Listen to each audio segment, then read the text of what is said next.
कल रात एक ऐसा वाकया हुआ जिसने मेरी जिंदगी के कई पहलुओं को छू लिया। करीब 7 बजे होंगे, शाम को मोबाइल बजा। उठाया तो उधर से रोने की आवाज। मैंने शांत कराया और पूछा कि भाभी जी आखिर हुआ क्या। उधर से आवाज आई, आप कहाँ हैं और कितनी देर में आ सकते हैं। मैंने कहा, आप परेशानी बताइए। और भाई साहब कहाँ हैं, माताजी किधर हैं, आखिर हुआ क्या। लेकिन उधर से केवल एक रटकी, आप आ जाए। मैंने आश्वासन दिया कि कम से कम 1 घंटा पहुंचने में लगेगा। जैसे तैसे पूरी घबराहट में पहुंचा, देखा तो भाई साहब हमारे मित्र जो जज हैं, सामने बैठे हुए हैं। भाभी जी रोना चीखना कर रही हैं। 12 साल का बेटा भी परेशान है।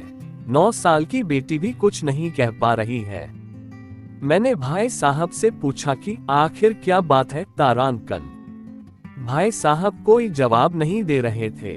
फिर भाभी जी ने कहा, ये देखिए तलाक के पेपर, ये कोर्ट से तैयार करा के लाए हैं, मुझे तलाक देना चाहते हैं। मैंने पूछा, ये कैसे हो सकता है, इतनी अच्छी फैमिली है, 2 बच्चे हैं, सब कुछ सेटल्ड है।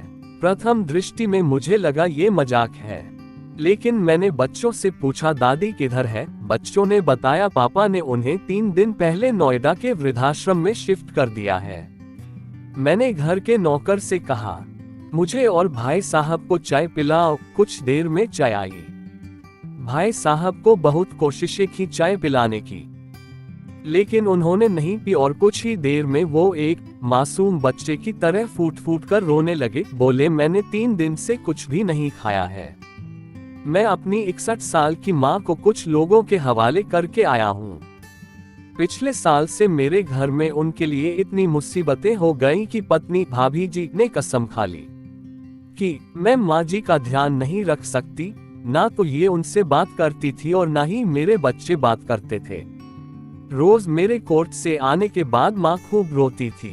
नौकर तक भी अपनी मनमानी से व्यवहार करते थे। माँ ने 10 दिन पहले बोल दिया, बेटा तू मुझे ओल्ड एज होम में शिफ्ट कर दे। मैंने बहुत कोशिशें की पूरी फैमिली को समझाने की, लेकिन किसी ने माँ से सीधे मुंह बात नहीं की। जब मैं 2 साल का था तब पापा की मृत्यु हो गई थी। दूसरों के घरों में काम करके मुझे पढ़ाया, मुझे इस काबिल बनाया कि आज मैं जज हूँ। लोग बताते हैं माँ कभी दूसरों के घरों में काम करते वक्त भी मुझे अकेला नहीं छोड़ती थी। उस माँ को मैं ओल्ड एज होम में शिफ्ट करके आया हूँ।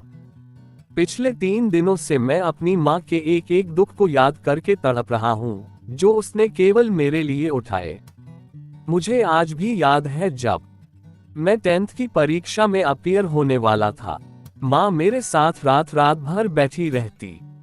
एक बार माँ को बहुत फीवर हुआ, मैं तभी स्कूल से आया था। उसका शरीर गर्म था, तप रहा था। मैंने कहा, माँ तुझे फीवर है। हंसते हुए बोली, अभी खाना बना रही थी इसलिए गर्म है।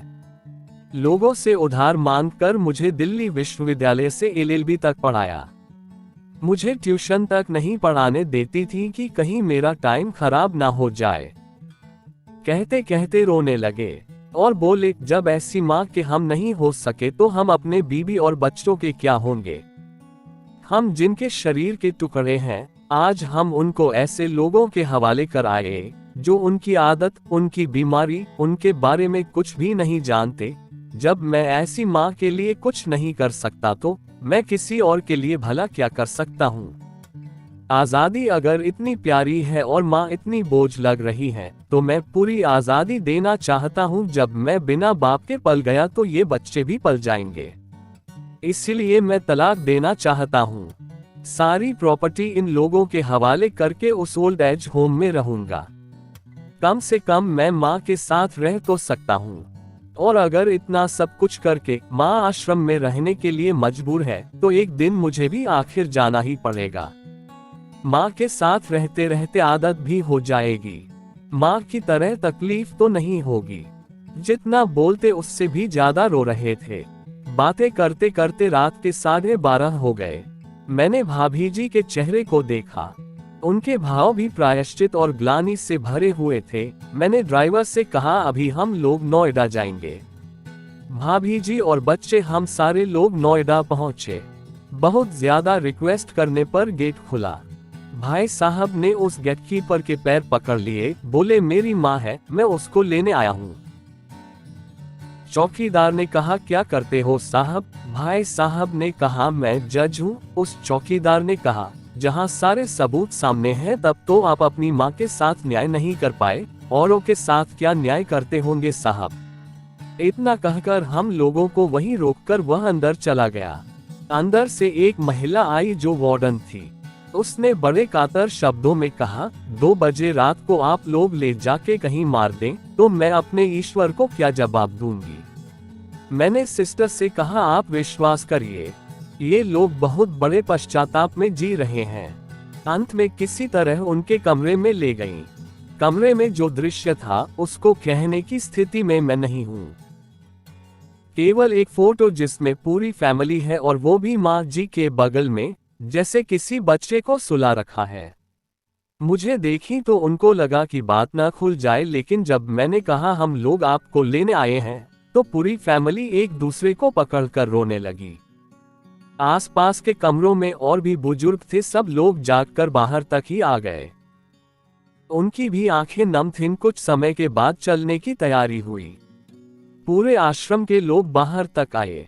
किसी तरह हम लोग आश्रम के लोगों को छोड़ पाए। सब लोग इस आशा से देख रहे थे कि शायद उनको भी कोई लेने आए। रास्ते भर बच्चे और भाभी जी तो शांत रहे, लेकिन भाई साहब और माताजी एक दूसरे की भावनाओं को अपने पुराने रिश्ते पर बिठा रहे थे। घर आते आते करीब 3:45 हो गया। भाभी जी भी अपनी खुशी की चाबी कहाँ है ये समझ गई थी। मैं भी चल दिया, लेकिन रास्ते भर वो सारी बातें और दृश्य घूमते रहे। माँ केवल माँ है, उसको मरने से पहले ना मारें। माँ हमारी ताकत है, उससे बेसहारा न होने दें। अगर वह कमजोर हो गई तो हमारी संस्कृति की रीढ़ कमजोर हो जाएगी। बिना रीढ़ का समाज कैसा होता है किसी से छुपा नहीं। अगर आपकी परिचित परिवार में ऐसी कोई समस्या हो तो बात को प्रभावी ढंग से समझाएं। कुछ भी करें लेकिन हमारी जननी को बेसहारा बेघर न होने दें। अगर माँ की आंख से आंसू गिर गए तो ये कर्ज कई जन्मों तक रहेगा। यकीन मानना सब होगा तुम्हारे पास, पर सुकून नहीं होगा। सुकून सिर्फ माँ के आंचल में होता है, उस आंचल को बिखरने मत देना।